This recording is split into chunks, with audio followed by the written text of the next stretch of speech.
Pace bene, pernah dengar begini? Saya meninggalkan gereja Katolik itu karena Allahnya nggak masuk akal. Karena Allah menjadi manusia dan tinggal di antara kita. Nggak masuk akal. Saya tinggalkan. Dan saya di agama saya sekarang, saya bersyukur karena Allah saya rasional. Saya bisa memahaminya gitu. Saya ingin sekali bertemu dengan orang macam ini gitu ya. Ingin sekali. Ingin sekali menyampaikan kepada dia apa yang Agustinus pernah katakan. Gitu ya. Karena jika engkau memahami Allahmu dengan sempurna, dengan baik, dia itu enggak Allah. Karena dia sudah dibungkus, dibatasi oleh pengetahuan. Gitu ya. Maka konsekuensi dari kesempurnaan Allah adalah bahwa memang kamu enggak sanggup memahami dia. Begitu ya. Itu konsekuensi dari Allah yang tak terbatas. Bahkan ketika saya mengatakan Allah tak terbatas, saya sudah membungkusnya dengan kata-kata bahwa Allah itu tak terbatas.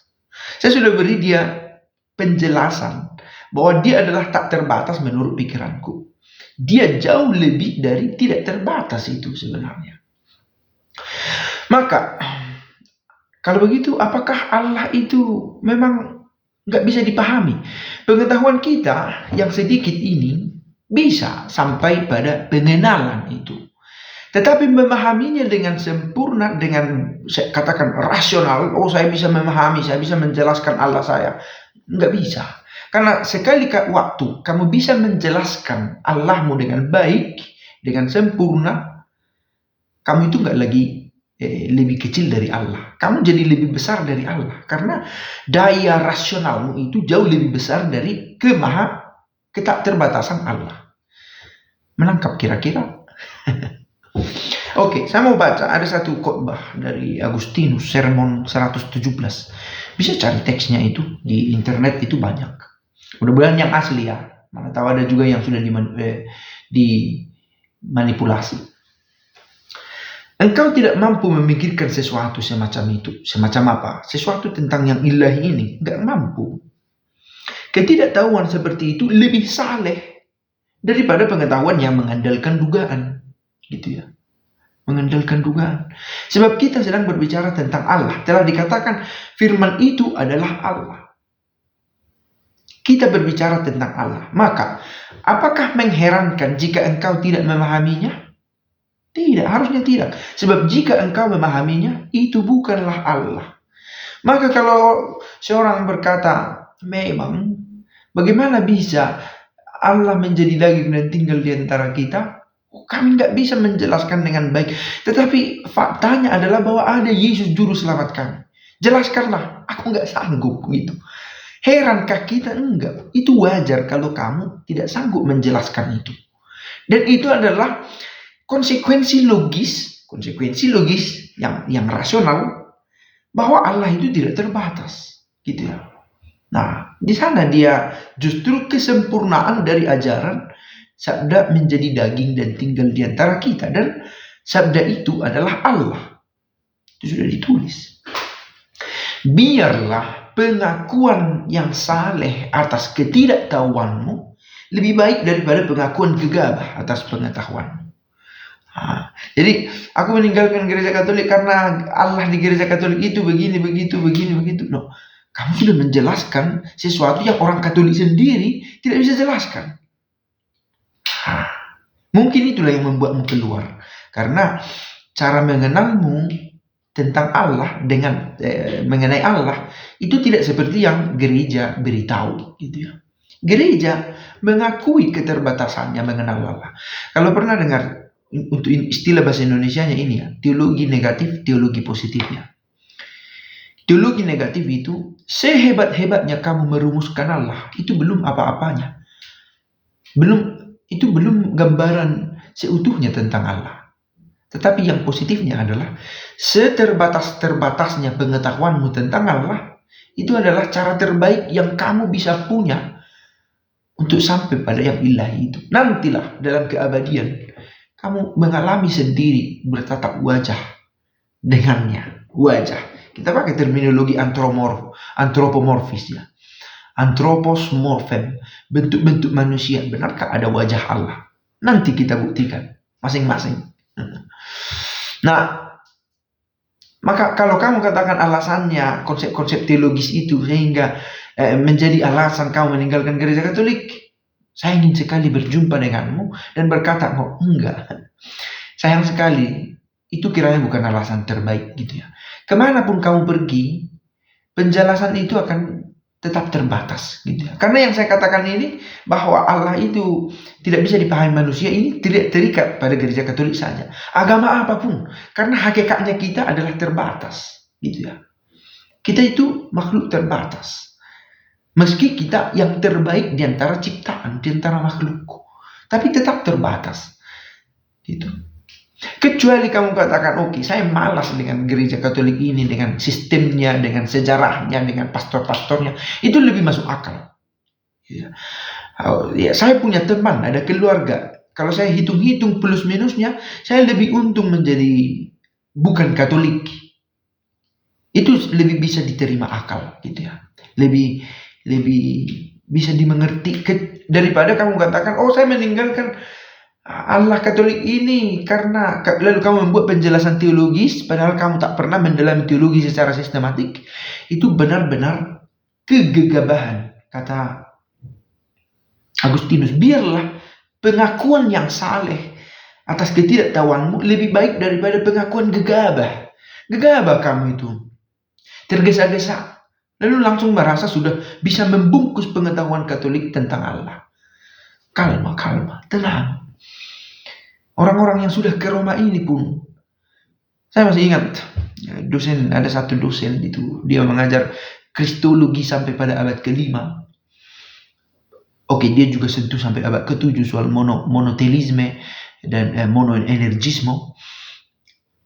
Pada akhirnya di akhir mata kuliah dia berkata, pada akhirnya teman-teman, sia-sialah kita berbicara tentang ini kalau kita tidak punya hubungan personal dengan dia, dengan yang ilahi. Gitu. Karena orang yang belajar sejarah teologi, bukan hanya teologi, sejarah teologi akan menemukan bahwa teologi ini tidak dibangun melulu hanya soal penalaran spiritualitas semata. Ada aspek-aspek lain, gitu ya.